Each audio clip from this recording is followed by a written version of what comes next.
Hello friends, welcome back to our channel केबीज biology. तो आज हम आपके लिए लेके आए हैं एक नया टॉपिक जो है कोवैलेंसेंट प्लाज्मा थेरेपी। तो जो कोरोना वायरस है पूरे वर्ल्ड में उसने हाहाकार मचा के रखा है, तो उसके बारे में हम पढ़ने वाले हैं। तो उसके लिए जो ट्रीटमेंट हमारे इंडिया में जो यूज़ करने वाले हैं तो वो कौन सी है, कोवैलेंसेंट प्लाज्मा थेरेपी। तो उसके ऊपर अभी विचार चल रहा है कि वो कैसे यूज़ कर सकते हैं या नहीं कर सकते। तो देखो आज हम इस वीडियो में क्या देखने वाले हैं, कोवैलेंसेंट प्लाज्मा थेरेपी। तो चलो स्टार्ट करते हैं।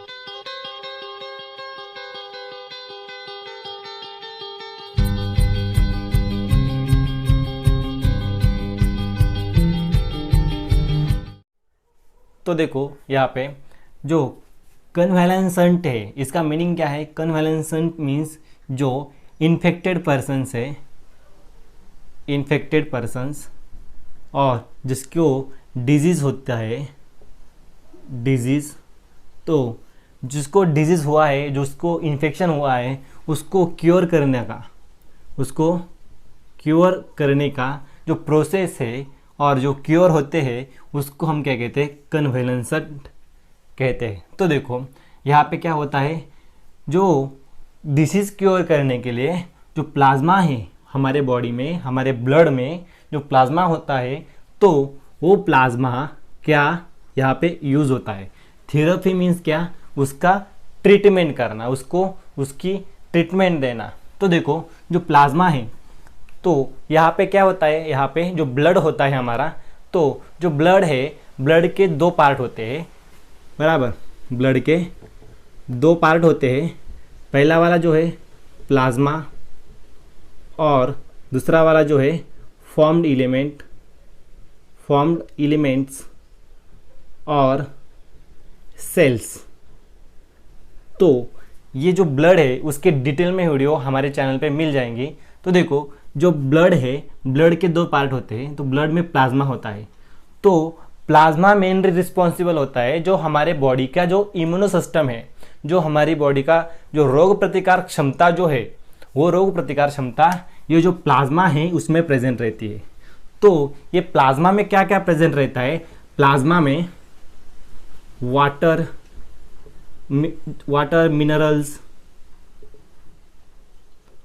उसके बाद जो हमारे बॉडी को जो रोग प्रतिकार क्षमता है, जो इम्यूनो सिस्टम है, ये मेनली यहाँ पे हमें मिलती है। तो इसमें इम्यूनो सेल्स भी रहते हैं, इम्यूनो सेल्स।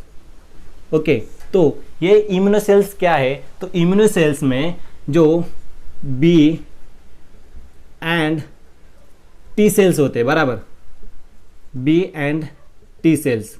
तो ये बी एंड टी सेल से क्या होता है, एंटीबॉडीज, एंटीबॉडी का शॉर्ट फॉर्म है एबी। तो एंटीबॉडीज तैयार होते हैं और ये जो एंटीबॉडीज है वो किसके अगेंस्ट यूज करते हैं, ये एंटीबॉडीज यूज करते हैं हम एंटीजेंस के अगेंस्ट। ओके, जो एंटीजेंस होते हैं, तो एंटीजेंस क्या है, एंटीजेंस जो है वो क्या है, पैथोजेंस है, बराबर। तो जो पैथोजेंस मीन्स क्या, जो कुछ भी ऐसा पार्टिकल्स, कुछ भी ऐसा ऑर्गेनिज्म जो हमारे बॉडी में जाने के बाद हमें इन्फेक्शन होता है, हमें डिजीज होता है, तो उसमें क्या क्या आता है, उसको पैथोजन कहते हैं, उसको एंटीजन कहते हैं। तो जो इम्यूनोलॉजिकल जो भाषा है तो उसमें इसको एंटीजन कहते हैं। तो जो पैथोजन है, पैथोजन में क्या क्या आता है, बैक्टीरिया, वायरसेस और प्रोटोजोआ। तो ये सब किस में आता है, पैथोजन में। तो इसमें से जब हम इसको ये कन्वैलेंसेंट प्लाज्मा थेरेपी वायरस के अगेंस्ट देख रहे हैं, तो कोविड-19 क्या है, एक वायरस है। तो वायरस के अगेंस्ट जो एंटीबॉडी तैयार होती है हमारे बॉडी में, अगेंस्ट एंटीबॉडी तैयार होती है, तो ये एंटीबॉडी क्या करते हैं, वायरस को, मीन्स ये एंटीजन को क्या करते हैं, किल करने का काम करते हैं। तो यहाँ पे हमें मेनली दो टाइप के एंटीजन मिलते हैं, किसके बॉडी में, तो जो इन्फेक्टेड पर्सन्स है और वो क्या करता है, उसके अगेंस्ट इम्यूनो सिस्टम, उसकी इम्यूनो सिस्टम क्या करती है, उसके अगेंस्ट एंटीबॉडी तैयार करती है। तो वो एंटीबॉडी कौन सी है, IgM और IgG। तो जो फर्स्ट स्टेज में बॉडी IgM एंटीबॉडी तैयार करती है, किसके अगेंस्ट, उस वायरस के अगेंस्ट। और जब उसकी सेकंड स्टेज आती है तो वो IgG एंटीबॉडी तैयार करती है। तो ये IgG मीन्स क्या, IG मीन्स इम्यूनोग्लोबुलिन। तो एंटीबॉडी को और उस एंटीबॉडी के प्रोटीन को, उसको हम क्या कहते हैं, इम्यूनोग्लोबुलिन भी कहते हैं, इम्यूनोग्लोबुलिन। तो इम्यूनोग्लोबुलिन M और इम्यूनोग्लोबुलिन G, तो ये दो प्रकार की एंटीबॉडी उसके बॉडी में तैयार होती है, किसके अगेंस्ट, कोविड-19 के अगेंस्ट। तो देखो यहाँ पे क्या होता है, जो पर्सन है, समझो यहाँ पे मुझे क्या हुआ है, मुझे कोविड-19 का इन्फेक्शन हुआ है और मेरी बॉडी उसके अगेंस्ट एंटीबॉडी तैयार करती है और इम्यूनाइज हुई है। मेरी बॉडी जब उसके अगेंस्ट एंटीबॉडी तैयार करती है, उसके अगेंस्ट कुछ सिम्टम नहीं दिखाती, ओके, तो मेरी बॉडी क्या करती है, उसके अगेंस्ट इम्यूनाइज हुई है।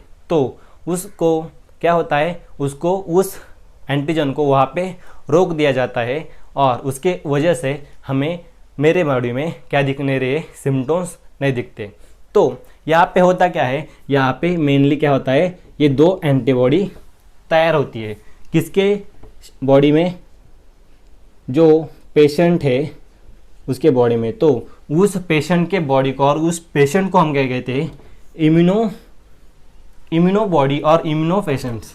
तो उसके बॉडी में क्या होता है, इम्यूनो सिस्टम वर्क करते हैं। तो ये क्या होता है, ये जो हाई रिस्क फैक्टर जो है, जिसके शरीर में एंटीबॉडी तैयार नहीं होती, ओके, जैसे कि मान लो यहाँ पे मेरे कुछ कलीग्स है और कुछ रिलेटिव्स है। तो रिलेटिव में क्या है, तो रिलेटिव में उस रिलेटिव को क्या हुआ है, इन्फेक्शन हुआ है, बराबर। तो वो क्या है, हाई रिस्क फैक्टर है उसका, हाई रिस्क, बराबर।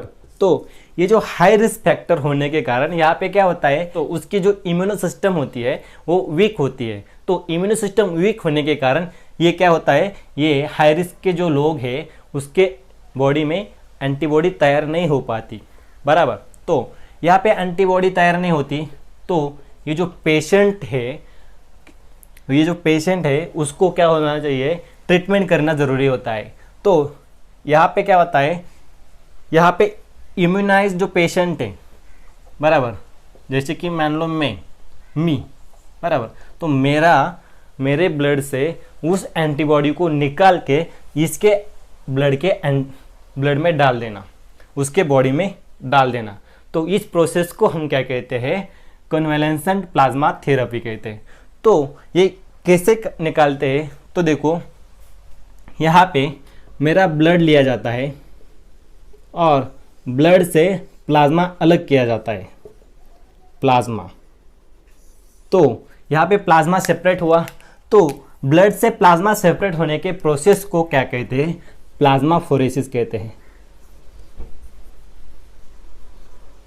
प्लाज्माफोरेसिस। तो ये जब प्लाज्माफोरेसिस होने के बाद हमें प्लाज्मा मिलता है और ये एंटीबॉडी कहाँ पे प्रेजेंट रहती है, प्लाज्मा में प्रेजेंट रहती है। तो with the help of specific techniques क्या करते हैं हम, प्लाज्मा से क्या करते हैं, IgM एंड IgG, ये जो एंटीबॉडी है ये यहाँ से निकलते हैं और जिस पेशेंट को उसकी ज़रूरत है वो उसके बॉडी में डालते हैं। तो जैसे कि हमारे बॉडी में जैसे ब्लड का ट्रांसफ्यूजन होता है, उस प्रकार ये जो टेक्निक है ये यूज़ नहीं होती, क्योंकि उसमें क्या देखा जाता है, सिर्फ ब्लड का ग्रुप मैचिंग देखा जाता है। मगर यहाँ पे हमें बहुत सारे प्रोसेस से गुजरना पड़ता है। तो देखो यहाँ पे प्लाज्माफोरेसिस है, एंटीबॉडी का सेपरेशन है, देन उसके वो पेशेंट के बॉडी में डालने का है। तो ब्लड का क्या है, सीधा निकाला और जो टेस्ट है वो किए और उसको अदर के बॉडी में, और जो दूसरा वाला पर्सन है रिसिपिएंट, उसके बॉडी में डाल दिया। तो यहाँ पे देखो, यहाँ पे रिसिपिएंट कौन हुआ, यहाँ पे जो हाई रिस्क फैक्टर का, हाई रिस्क का जो पर्सन है उसके बॉडी में क्या है, एंटीबॉडी तैयार नहीं होती, तो उसको हम क्या कहते हैं, रिसिपिएंट कहते हैं। और जिसके बॉडी में एंटीबॉडीज तैयार होती है, जैसे कि मान लो यहाँ पे मैं, तो मेरे बॉडी में एंटीबॉडी तैयार हो रही है, तो मैं उसको दे रहा हूँ, इसलिए मुझे डोनर कहते हैं। तो यहाँ पे इस प्रकार की प्रोसीजर होती है। तो देखो, जो एंटीबॉडी होती है वो एंटीबॉडी एक स्पेसिफिक प्रोटीन है, बराबर। तो ये प्रोटीन यहाँ से हम निकाल के फिर इसके बॉडी में देते हैं। तो डोनर देता है और रिसिपिएंट लेता है। तो रिसिपिएंट ने लेने के बाद वो क्या करता है, वो भी उसके अगेंस्ट क्या करता है, फाइट करता है। किसके अगेंस्ट, कोविड-19 के अगेंस्ट। यहाँ पे जो हमारी सोच है उसको यूज़ करके हम क्या कर सकते हैं, यहाँ पे आर्टिफिशियल एंटीबॉडी भी यूज़ कर सकते हैं। क्यों, कैसे, तो देखो यहाँ पे मैं आपको बताता हूँ।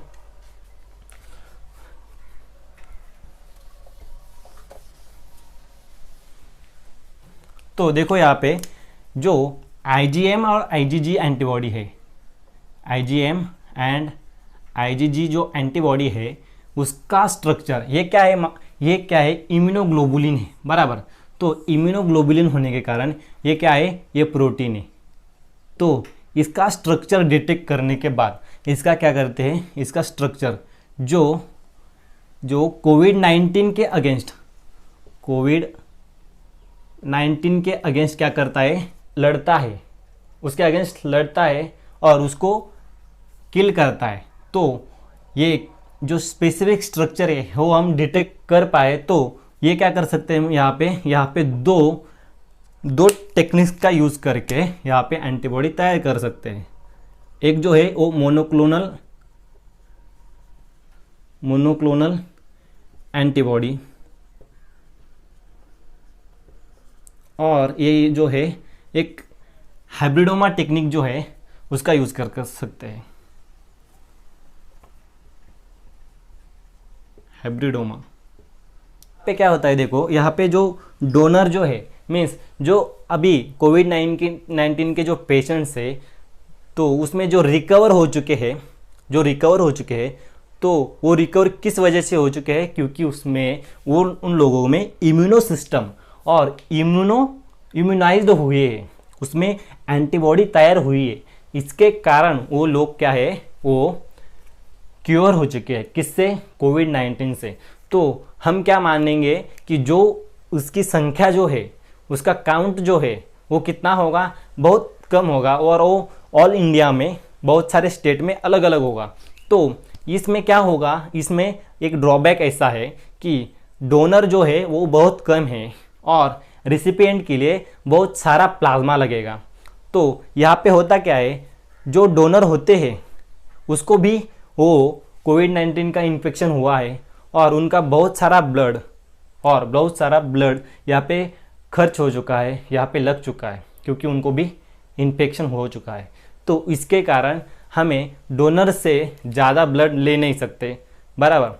तो यहाँ पे प्रॉब्लम क्या आएगा, ये कोवैलेंसेंट प्लाज्मा थेरेपी के लिए वो प्लाज्मा नहीं मिल पाएगा और ये एंटीबॉडी नहीं मिल पाएंगी। तो हम आर्टिफिशियल एंटीबॉडी किस प्रकार तैयार कर सकते हैं, हुबेहूब इसकी तरह। तो ये दो टेक्निक्स यूज़ करके, मोनोक्लोनल एंटीबॉडी और हाइब्रिडोमा टेक्निक्स। तो देखो यहाँ पे ये हम कर सकते हैं, मगर इसके ऊपर ज़रूर थिंक करना चाहिए हमें। यहाँ पे ये पॉसिबल नहीं है, इसीलिए हमें उसका विचार करना चाहिए। तो ये हुआ हाइब्रिडोमा। तो देखो यहाँ पे जो हम वैक्सीन तैयार करते हैं, तो हम अदर ऑर्गेनिजम्स जो है एनिमल्स में, उसका एनिमल में क्या करते हैं, एंटीबॉडीज़ तैयार करते हैं। और उसी का एग्जांपल जो है वो स्नेक वेनम। तो स्नेक वेनम के लिए हम एंटी वेनम जो तैयार करते हैं, तो एंटी वेनम तैयार करने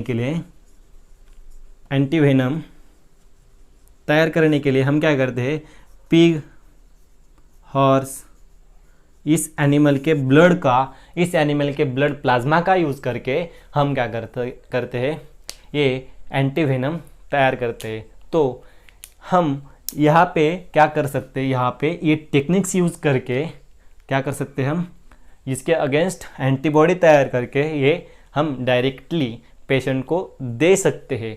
ये सिर्फ हाइपोथेसिस है, इसके बारे में हमें विचार करना चाहिए। तो देखो ये क्या होता है, कन्वेलेंसेंट प्लाज्मा थेरेपी। तो हमारे वीडियो को लाइक करो, अपने फ्रेंड्स के साथ, कलीग के साथ शेयर करो, और आगे के वीडियो आपको इसी प्रकार मिलने के लिए हमारे चैनल को ज़रूर सब्सक्राइब करो और बेल आइकन को प्रेस करो। Thank you.